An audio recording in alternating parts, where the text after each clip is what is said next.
কাশ্মীরে পুলওয়ামায় ভয়াবহ জঙ্গি হামলা নাড়িয়ে দিয়েছে গোটা ভারতকে। গোটা ভারতই ফুঁসে উঠেছে পাক বিরোধী ক্ষোভে। অবিলম্বে হামলার বদলা নেওয়ার দাবি উঠেছে ভারত জুড়ে। কিন্তু প্রতিরক্ষা বিশেষজ্ঞরা বলছেন, ভারতের প্রত্যাঘাত ঠেকানোর নানা প্রস্তুতি পাকিস্তান নিয়ে রেখেছে। এক ঝলকে দেখে নিন ভারতের যেসব বিধ্বংসী অস্ত্র পাকিস্তানের ভয়ের কারণ। ভারতীয় বায়ুসেনার হাতে এই মুহূর্তে রয়েছে সুখোই ৩০ MKI যুদ্ধ বিমান। এই টুইন ইঞ্জিন মাল্টিরোল ফাইটার জেটটি পৃথিবীর সবচেয়ে ক্ষিপ্র এবং বিধ্বংসী ফাইটার জেটের অন্যতম। মূলত রাশিয়াতেই তৈরি এটি। এই যুদ্ধবিমান থেকে ব্রহ্মস ক্ষেপণাস্ত্র ছোড়ার বন্দোবস্তের পর যুদ্ধবিমানটি গোটা বিশ্বের কাছেই সমীহের বিষয় হয়ে উঠেছে। পৃথিবীর সবচেয়ে দ্রুতগামী ক্রুজ মিসাইল ব্রহ্মস রয়েছে ভারতের সশস্ত্র বাহিনীর হাতে।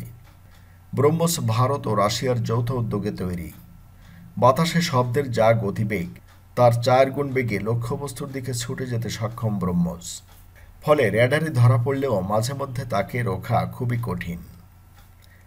ভারতীয় নৌসেনায় রয়েছে পরমাণু শক্তিচালিত ডুবোজাহাজ INS চক্র। রাশিয়ার কাছ থেকে ভারত লিজে নিয়েছিল এই নিউক্লিয়ার সাবমেরিন। এতে সংযুক্ত আছে জাহাজ বিধ্বংসী ক্ষেপণাস্ত্র ও টর্পেডো।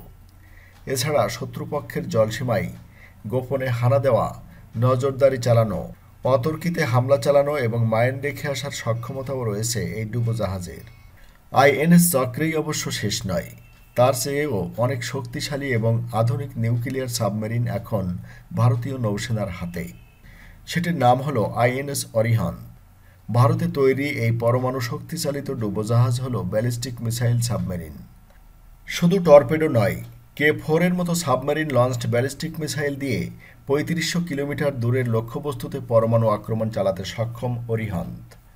ফ্যালকন রাডার ভারতের সশস্ত্র বাহিনীর অন্যতম উল্লেখযোগ্য সক্ষমতা। ইসরায়েলে তৈরি এই ফ্যালকন রাডার সিস্টেম পৃথিবীর সবচেয়ে শক্তিশালী এবং সক্ষম রাডারগুলির মধ্যে অন্যতম। ৩৬০ degree active electronically scanning array হল এই রাডারের অন্যতম বৈশিষ্ট্য। আকাশপথে প্রতিপক্ষের হামলা যেদিক থেকেই আসুক, এই রাডারের নজর এড়ানো কঠিন। বিমানবাহী রণতরী INS বিক্রমাদিত্য শত্রুপক্ষকে সহজেই ঘায়েল করতে সক্ষম। বিক্রমাদিত্যের মতো সুবিশাল রণতরী থেকে আক্রমণ চালিয়ে করাচির মতো বিরাট বন্দরকে অচল করে দিতে বেশি সময় লাগে না। এই রণতরীর এয়ার উইং গঠিত হয়েছে MiG-29 এবং তেজসের মতো যুদ্ধবিমান নিয়ে। অ্যান্টি সাবমেরিন ওয়ারফেয়ার হেলিকপ্টারও থাকে INS বিক্রমাদিত্যে। এই রণতরী থেকে ক্ষেপণাস্ত্রও ছোড়া যায়। INS কলকাতার মতো ডেস্ট্রয়ার গোত্রের রণতরী ক্ষেপণাস্ত্র হামলা চালাতে আরও পারদর্শী। অ্যান্টি এয়ার, অ্যান্টি শিপ এবং অ্যান্টি সাবমেরিন মিসাইলে সুসজ্জিত কলকাতা ক্লাস ডেস্ট্রয়ারগুলি প্রতিপক্ষের যুদ্ধ বিমান বা হেলিকপ্টারকে, প্রতিপক্ষের যুদ্ধজাহাজকে এবং প্রতিপক্ষের ডুবোজাহাজকে ধ্বংস করতে সক্ষম। নাগ মিসাইল ক্যারিয়ার বিশাল মরুপ্রান্তর দিয়ে যদি হানা দেয় শত্রুপক্ষের ট্যাঙ্ক, তাহলে রুখে দেবে নাগ। অ্যান্টি ট্যাঙ্ক গাইডেড মিসাইল নাগকে ভূমি এবং আকাশ দুই জায়গা থেকেই ছোড়া যায়। প্রতিপক্ষের ট্যাঙ্কই মূলত এই ক্ষেপণাস্ত্রের লক্ষ্য। লঞ্চিং প্যাড থেকে 4 কিলোমিটার দূরে থাকা ট্যাঙ্ককেও নিমেষে গুঁড়িয়ে দিতে পারে নাগ। ব্যালিস্টিক মিসাইল ডিফেন্স সিস্টেম পৃথিবী হল ভারতের অন্যতম সক্ষমতা। আকাশপথে আসা যে কোনো ধরনের হামলার আগাম খবর রাডারে ধরা পড়া মাত্র এই মিসাইল ডিফেন্স সিস্টেম সক্রিয় হয়। যুদ্ধবিমান বা হেলিকপ্টার বা ক্ষেপণাস্ত্র যে কোনো বস্তুকে আকাশেই ধ্বংস করে পৃথিবী। Pinaka MLRS defence research and development organisation তৈরি করেছে একাধিক রকেট উৎক্ষেপক পিনাকা। এর পাল্লা 70 কিলোমিটার। এই রকেটের দাম 40 কোটি টাকা। Pinaka multibarrel rocket launcher system দেশীয় অস্ত্র।